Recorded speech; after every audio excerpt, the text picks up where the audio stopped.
Welcome to the hottest movie review on the internet today, the A-List Review.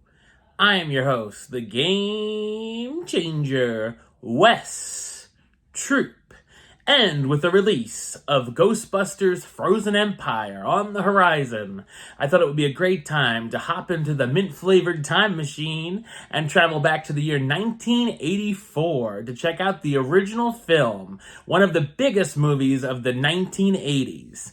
My review of the 1984 comedy horror sci-fi film, Ghostbusters. Coming up now.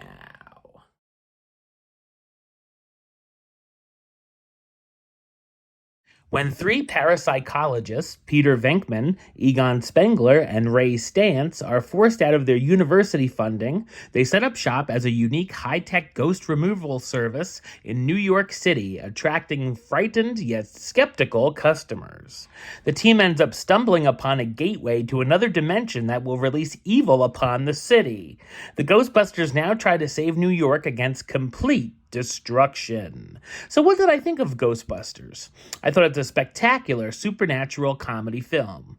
It's directed by Ivan Reitman, who was also known for directing films such as Meatballs, Stripes, Twins, Ghostbusters 2, of course, Kindergarten Cop, Dave, Jr., and Draft Day.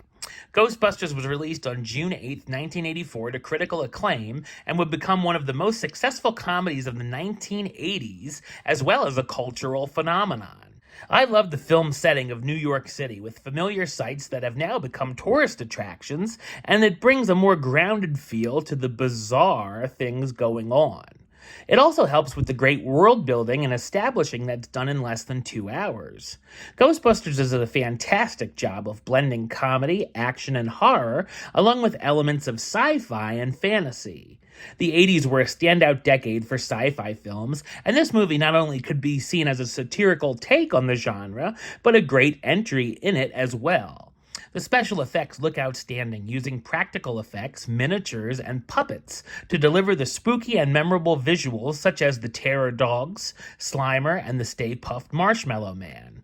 It's nothing overly scary or gory either, so it can be fun for all ages. The tech the Ghostbusters use is cool as well, and I certainly had the proton pack and trap toys they had.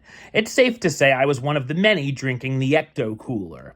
The film has so many notable scenes, from the opening in the New York Public Library with the books moving from shelf to shelf and the terrific card catalog effect, to the scientists getting their first call to the Sedgwick Hotel to remove a gluttonous ghost, the paranormal phenomenons going on in Dana's kitchen, and of course the big-time finale facing off against Gozer. The script, written by stars Aykroyd and Ramis, has a ton of very funny, witty dialogue with lots of dry, sarcastic back and forths, mostly between Venkman and the entire rest of the cast. Some jokes could be considered edgy, like some sexual gags, but they'll fly over kids' heads and gives adults a laugh. It's also filled with many quotable lines. It has a very funny tone throughout, as it never takes itself too seriously. I also enjoyed the mostly one-sided flirtation between Peter and their client Dana, which becomes a likable romance subplot. We also see the Environmental Protection Agency trying to shut down their operation, poking fun at government intervention. The iconic theme song, Ghostbusters, by Ray Parker Jr., became a huge #1 hit as well.